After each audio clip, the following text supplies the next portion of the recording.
The week leading up to their anniversary had been filled with a kind of frantic energy that only parents of 2 young children could fully understand.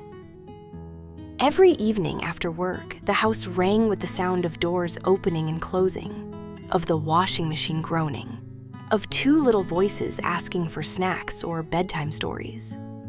And through the noise, she had clung to one thought like a lifeline: the trip, their weekend, their anniversary. 2 nights and 3 days carved out of the calendar like a secret, something that belonged to them alone.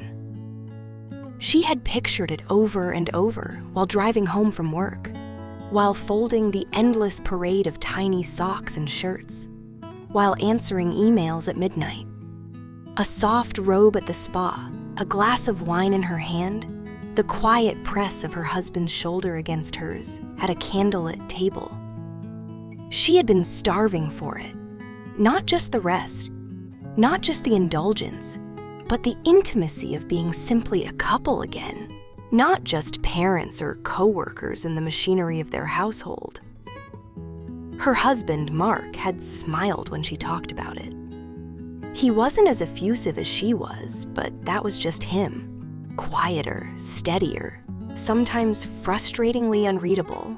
Still, he had nodded and said, "It'll be nice, just us."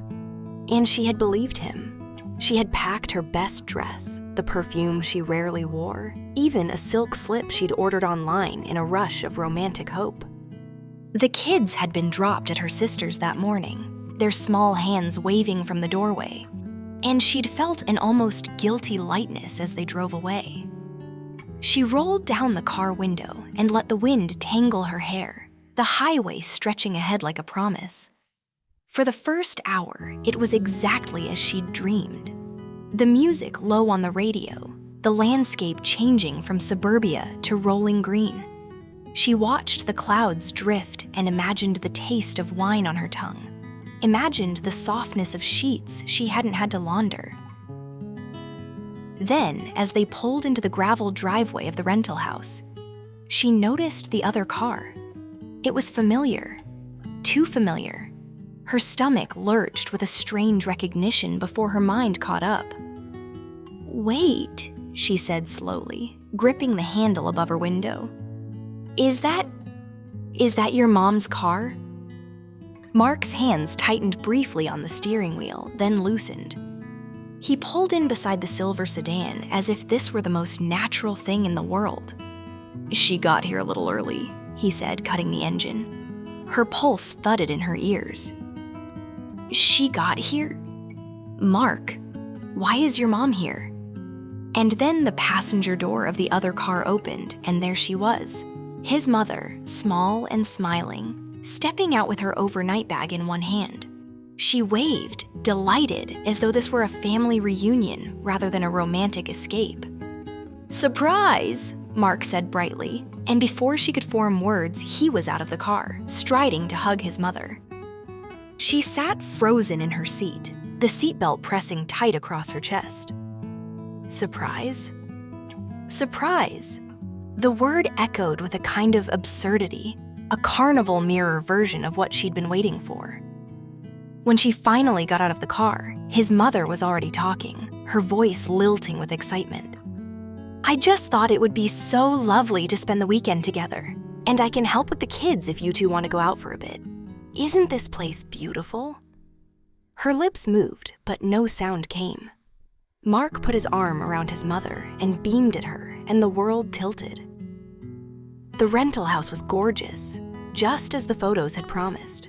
A wide porch with rocking chairs, ivy climbing the posts, the smell of lavender in the air. Inside, the rooms were flooded with golden late afternoon light. She should have loved it. Instead, each detail stabbed at her with irony. The wide bathtub she'd pictured herself sinking into now seemed absurd with another person's suitcase already propped against the wall. The kitchen she'd imagined filling with the smell of wine and cheese now hosted his mother unpacking a box of crackers she'd brought from home. Mark looked at her expectantly, like a magician waiting for applause after pulling a rabbit from a hat. "Isn't this great?" he asked. Her throat burned.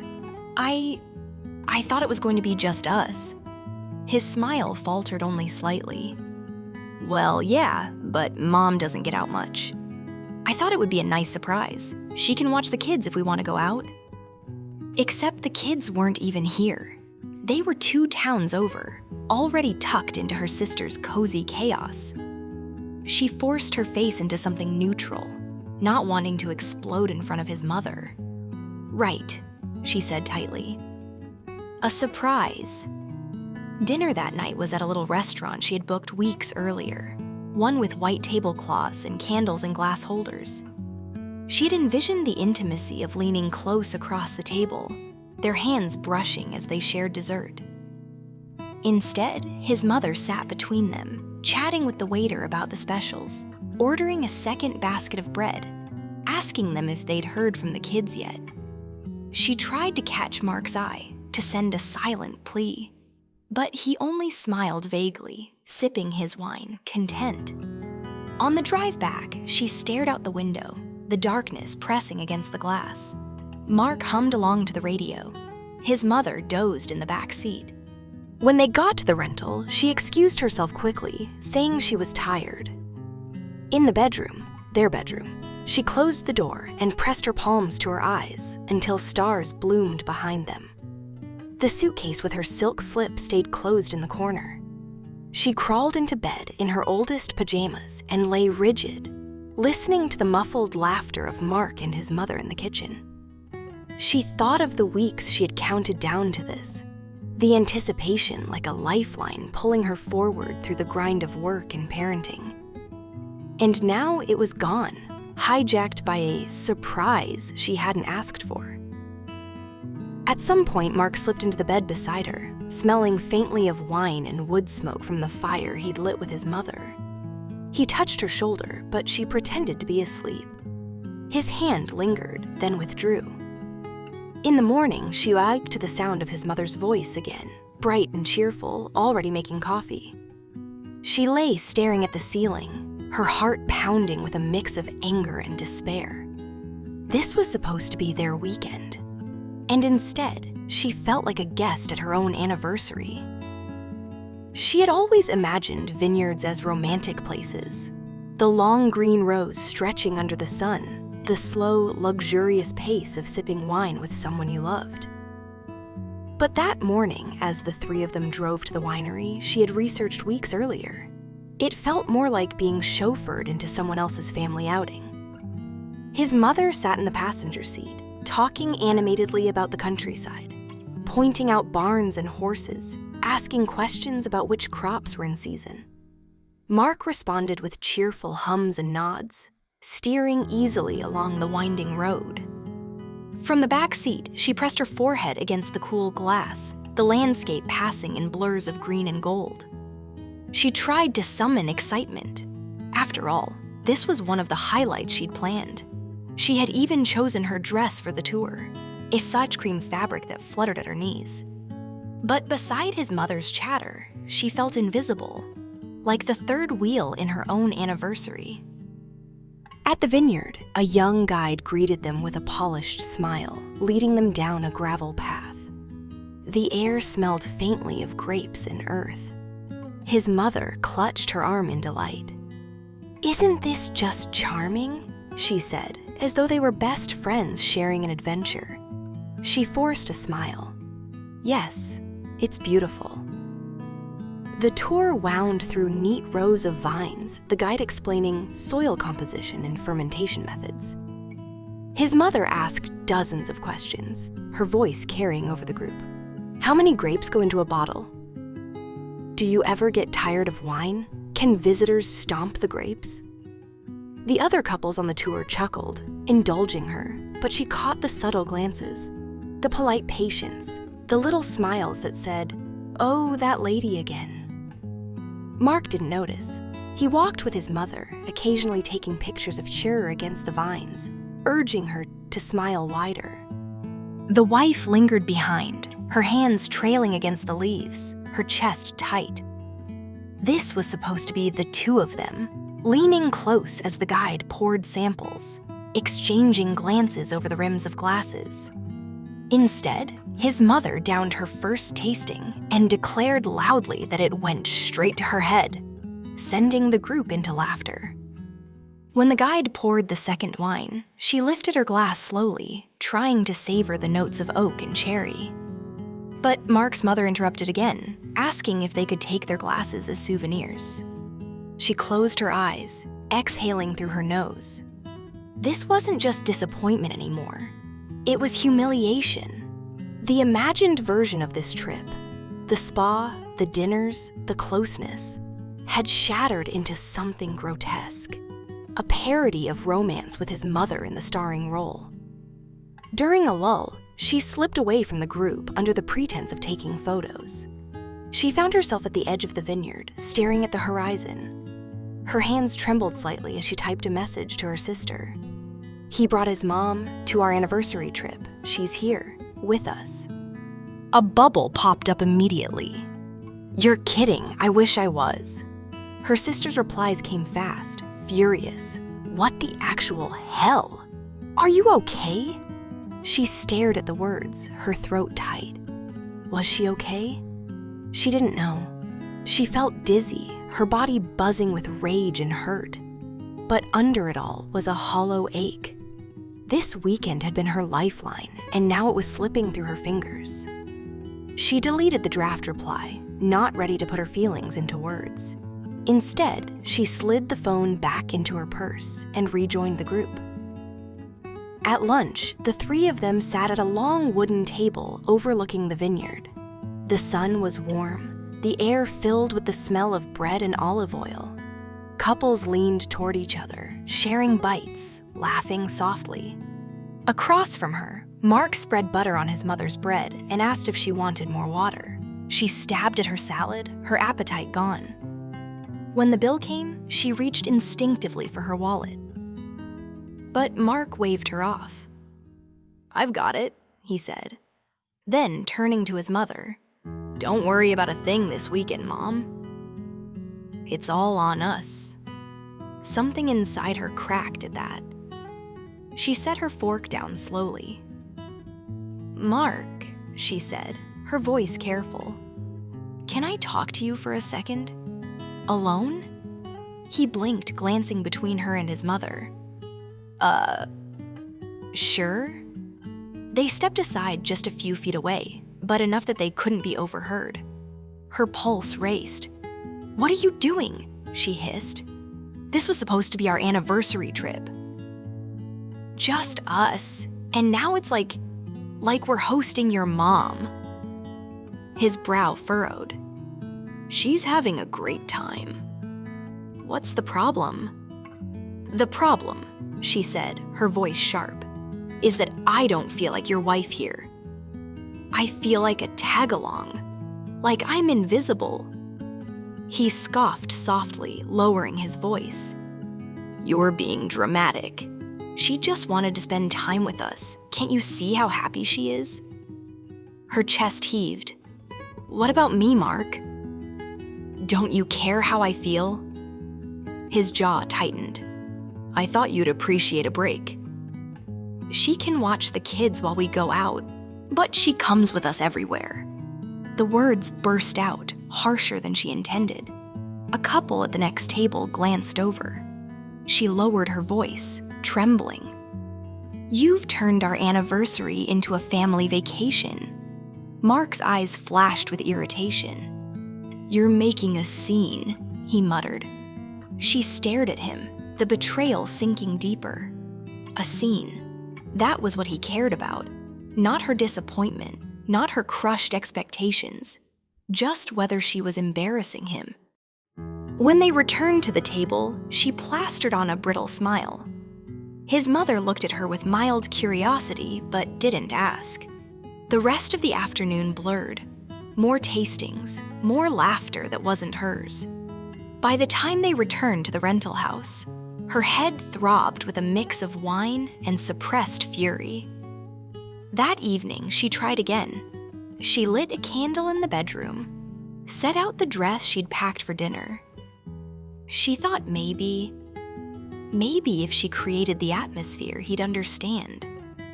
But when she emerged, Mark was already in the living room with his mother, debating which restaurant to try. His mother clapped her hands. "I can't wait to try the seafood place."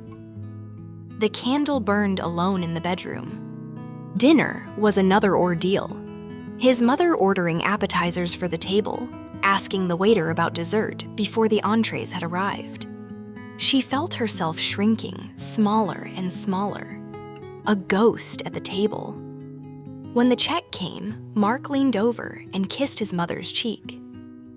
"Happy anniversary, Mom," he joked. The table erupted in laughter, except for her. She sat frozen, the words echoing like a cruel mockery.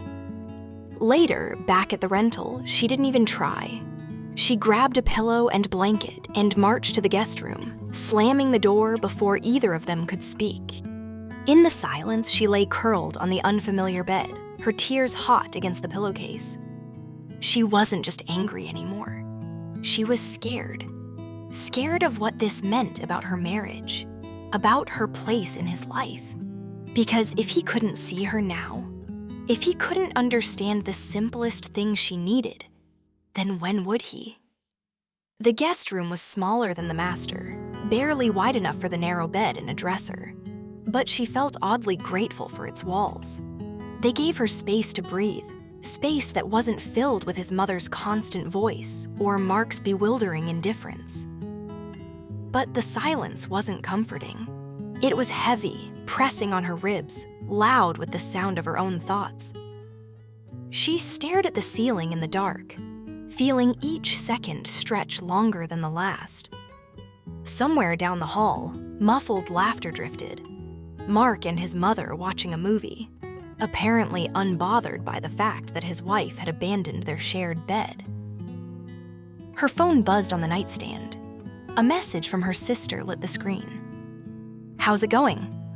Her throat tightened. She typed back. "I'm in the guest room. He doesn't get it. He thinks I'm being dramatic." The reply came instantly. "Oh my God, do you want me to come get you?" She stared at the glowing words.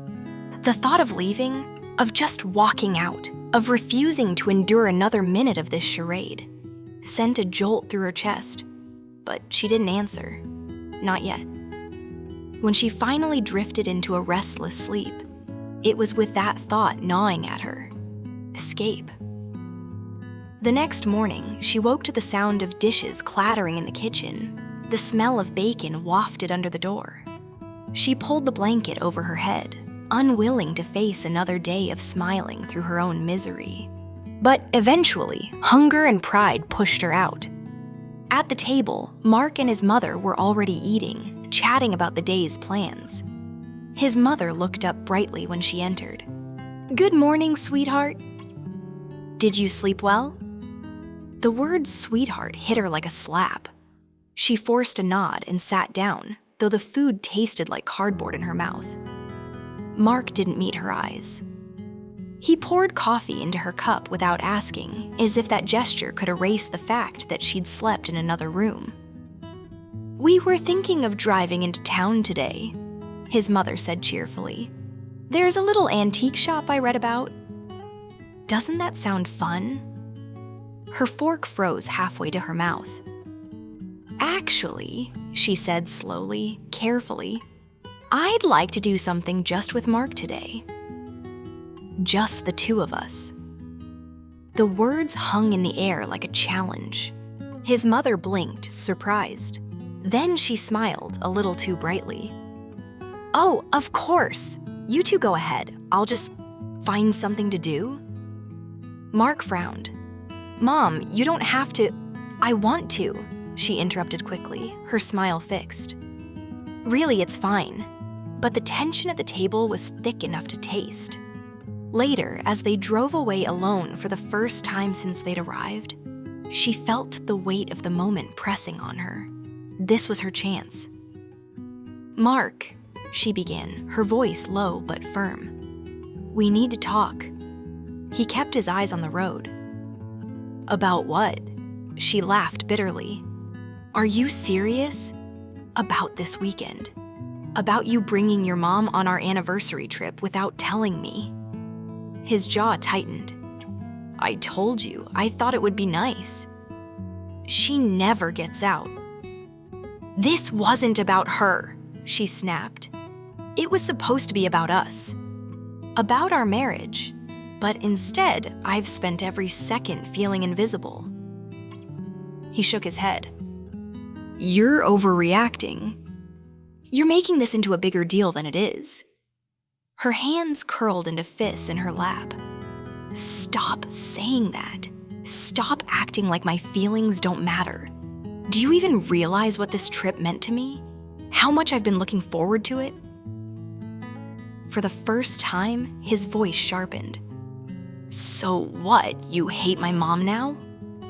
She was just trying to be part of it. Do you know how hurt she'll be if she realizes you don't want her here? The words stunned her. She turned to stare at him, her heart pounding. This isn't about hating your mom. This is about you choosing her over me. Again. Always. His hands tightened on the steering wheel. That's not fair. It's the truth, she shot back. Every time we try to have something for ourselves, she's there. And you let it happen. You invite it. You never put us first. The car was silent except for the hum of the tires on the road. Finally, he muttered, You're twisting everything. She felt something inside her snap. Am I? Or do you just not want to admit that you've failed me as a husband this weekend? His face hardened, the muscle in his jaw twitching. You know what? If you're going to keep attacking me, maybe you should have just stayed home. Her breath caught. The words landed like a punch to the chest. She turned toward the window, blinking back furious tears. The rolling hills outside blurred through her vision. She wanted to scream, to pound her fists against the glass, to make him see how deeply he was hurting her. But instead, she went cold. Fine, she whispered, if that's how you feel. They drove the rest of the way in silence.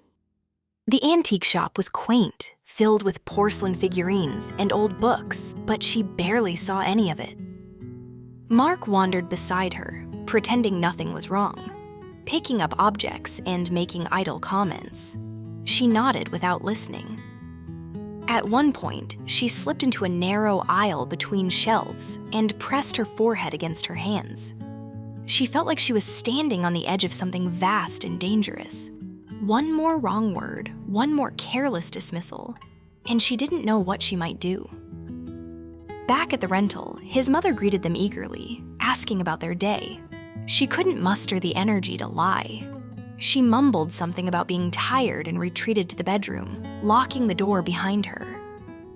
This time, she didn't just cry. She screamed into the pillow until her throat burned. She slammed her fists against the mattress. She let every ounce of frustration pour out, raw and unfiltered. When she emerged hours later, her eyes swollen, Mark was waiting in the living room. His mother had gone to bed. We need to stop this, he said quietly. Her laugh was bitter, hollow. Stop what? Me being upset that you ruined our anniversary? Stop fighting, he said firmly. You're blowing this out of proportion. The words were gasoline on fire. She stepped closer, her voice trembling with fury. You don't get to decide the size of my feelings. You don't get to tell me what hurts and what doesn't. You don't get to ruin the one thing I've been holding on to for months and then act like I'm crazy for caring. He flinched, but his eyes hardened. I'm not doing this. Not tonight. He turned away, walking down the hall to his mother's room. She stood frozen, her breath catching in her chest. He wasn't just dismissing her. He was choosing his mother again, in the most literal way possible. He was walking into her room, leaving his wife alone. The betrayal burned hotter than anything she'd ever felt. That night, she didn't sleep.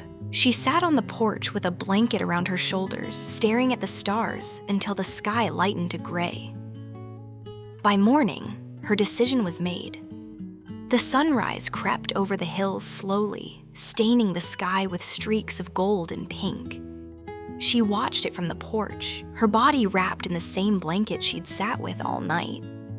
Her eyes burned from exhaustion, but her mind was sharper than it had been in days.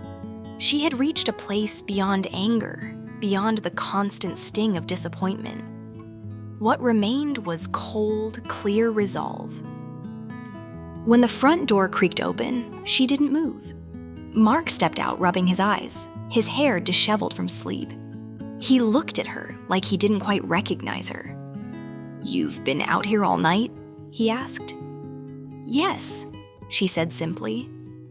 He shifted uncomfortably, stuffing his hands into the pockets of his sweatpants. "Look, about last night, I didn't mean to upset you." She turned to face him fully, the blanket sliding from her shoulders. "But you did, over and over again. And you don't even see why." Mark sighed, running a hand through his hair. "I just thought it would be nice. That's all. You're acting like I committed some kind of crime." Her laugh was sharp, humorless. "Do you really not understand? This wasn't just a trip. This was supposed to be our time.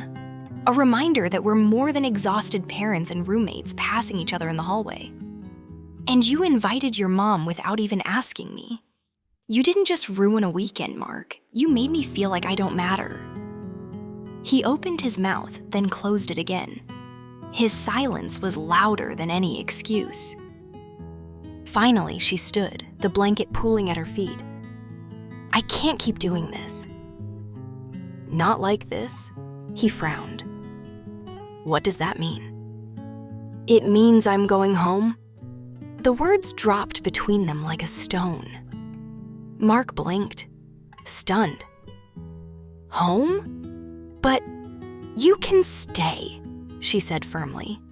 "You and your mom can finish the little family vacation. But I'm not spending another minute here pretending this is what I wanted." He stared at her, his jaw working soundlessly.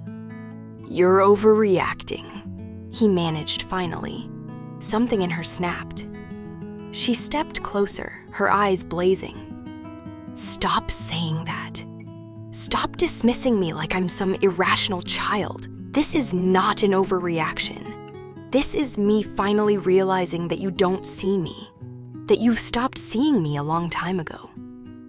Mark flinched, the color rising in his face. "That's not true." "Isn't it?" she shot back. "You noticed your mom's every little comment this weekend, every time she wanted water or bread or a photo. But did you notice me? Did you see how miserable I was? How lonely I felt sitting right beside you?" "No, you didn't. Because in your world, she always comes first." The porch was silent except for the rustle of the morning breeze. For the first time, she saw something flicker in his expression. Not just defensiveness, but uncertainty, fear. But it was too late. She turned and walked back inside, her heart hammering. In the bedroom, she pulled out her suitcase, the silk slip still folded neatly at the bottom. She touched it briefly, a pang shooting through her, then zipped the bag shut.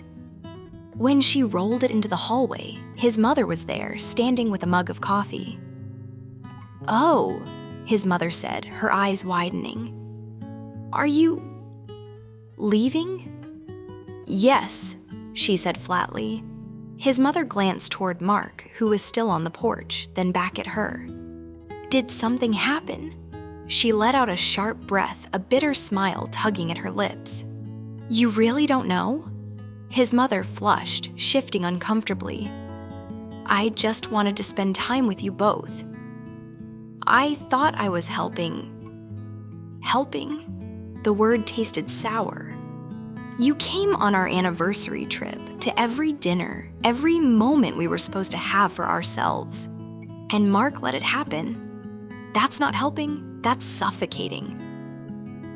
The older woman's face fell, guilt flickering across her features. But before she could speak, the wife grabbed her suitcase and marched to the door. Mark followed her out to the driveway, his voice urgent now. "Wait, just wait. Can we talk about this?" She opened the trunk of her car and heaved the suitcase inside.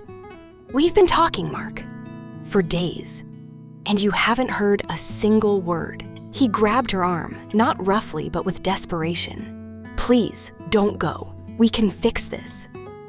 She looked down at his hand on her skin, then back into his eyes. For a brief second, she saw the man she had married, the one who used to look at her like she was the center of his world. But that man felt far away now, buried under years of compromises and silences. "I need space," she said softly but firmly. "I need to remember who I am without all of this noise, and you need to decide if you're going to keep being your mother's son first, or my husband." He let go slowly, his shoulders slumping. She slid into the driver's seat, her hands trembling as they gripped the wheel. As she started the engine, Mark stood frozen in the driveway, his mother hovering behind him. She drove away without looking back. The road stretched out before her, winding through the hills, leading her away from the house that had become a cage.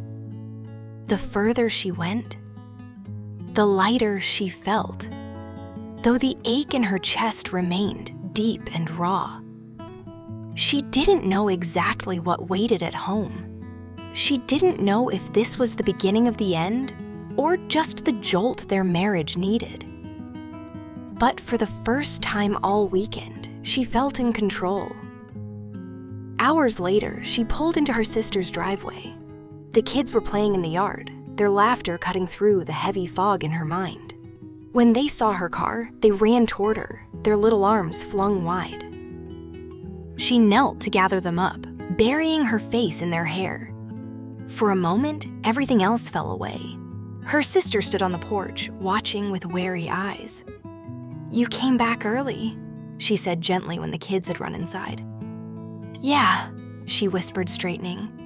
"It was a disaster." Her sister didn't ask for details. She just opened her arms and pulled her into a hug. And in that embrace, she let herself break, really break. For the first time, the sobs came hot and unstoppable, weeks and months of swallowed frustration pouring out. When she finally pulled back, her sister cupped her face. "You don't have to decide anything today. Just breathe, rest, let him come to you for once." She nodded, though her chest still ached. That night, she lay in her own bed, her children sleeping down the hall. The house was quiet, safe. She stared at the ceiling, the weight of her choices pressing down. Her phone buzzed on the nightstand. A message from Mark. "I'm sorry, please come back, we can talk." Her fingers hovered over the screen. She didn't reply.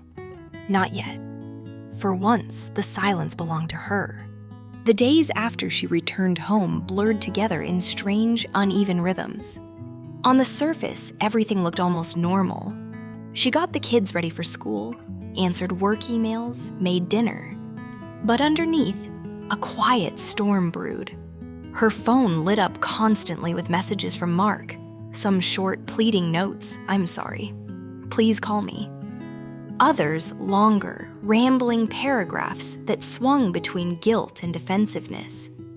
She read them all, but she didn't reply. Not yet. Her sister hovered like a protective shield, gently offering help without pushing.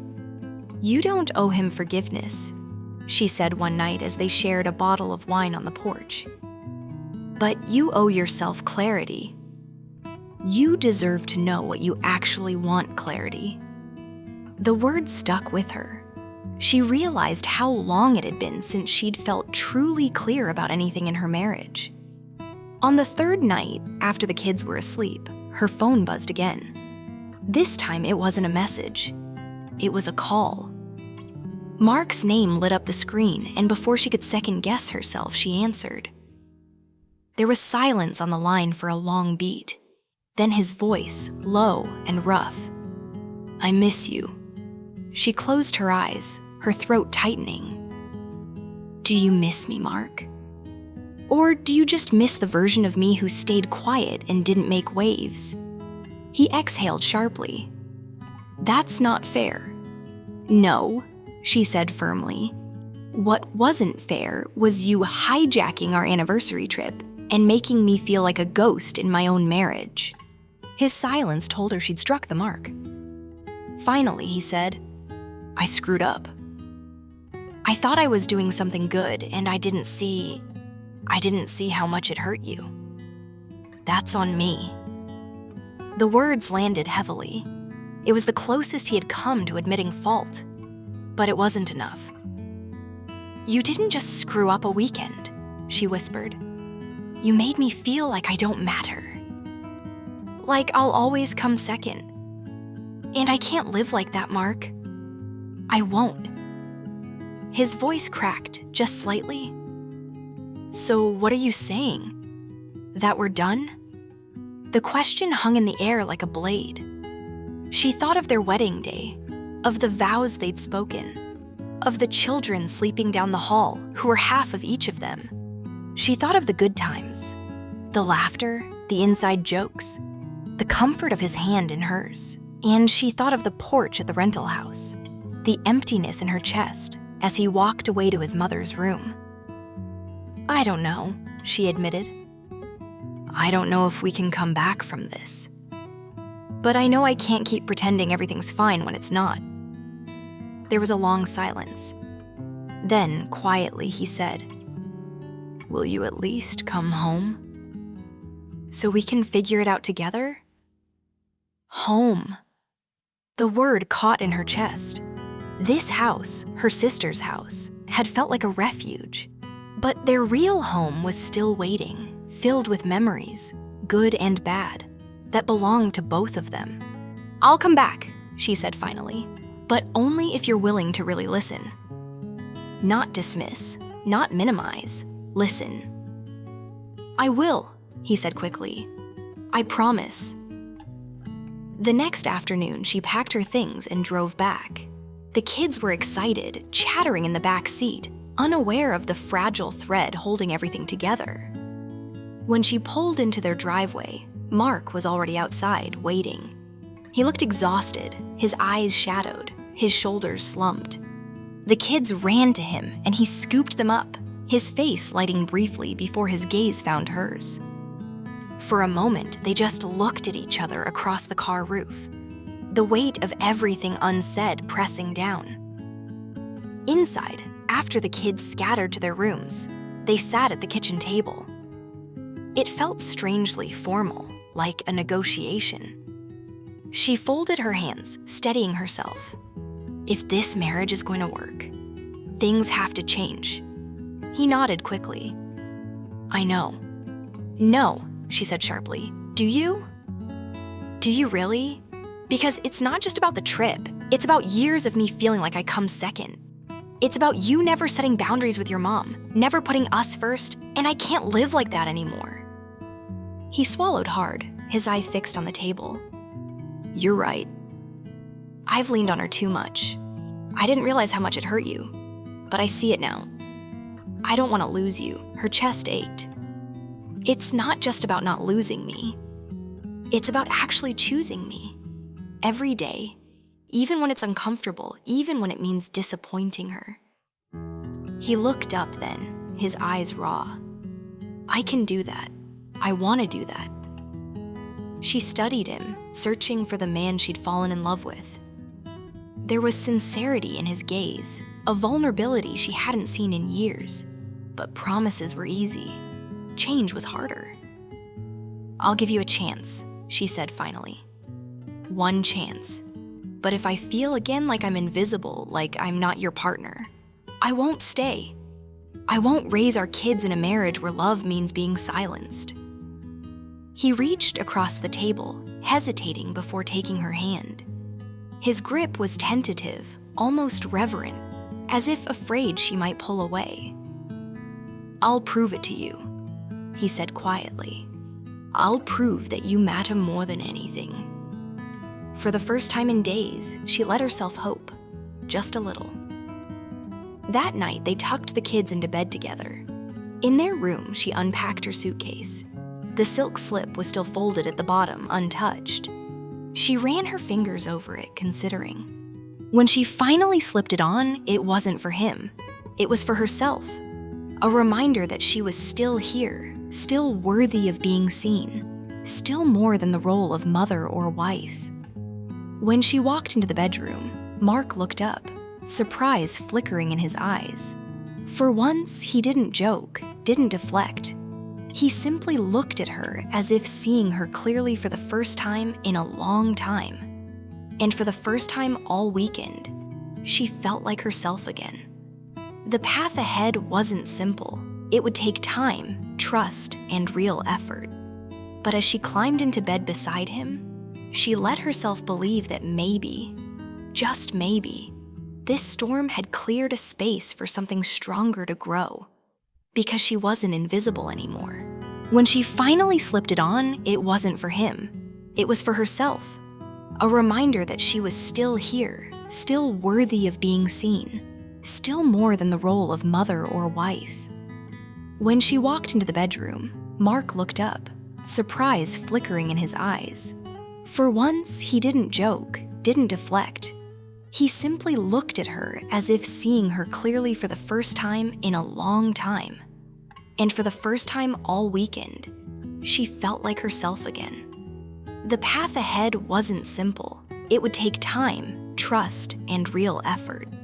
But as she climbed into bed beside him, she let herself believe that maybe, just maybe, this storm had cleared a space for something stronger to grow, because she wasn't invisible anymore.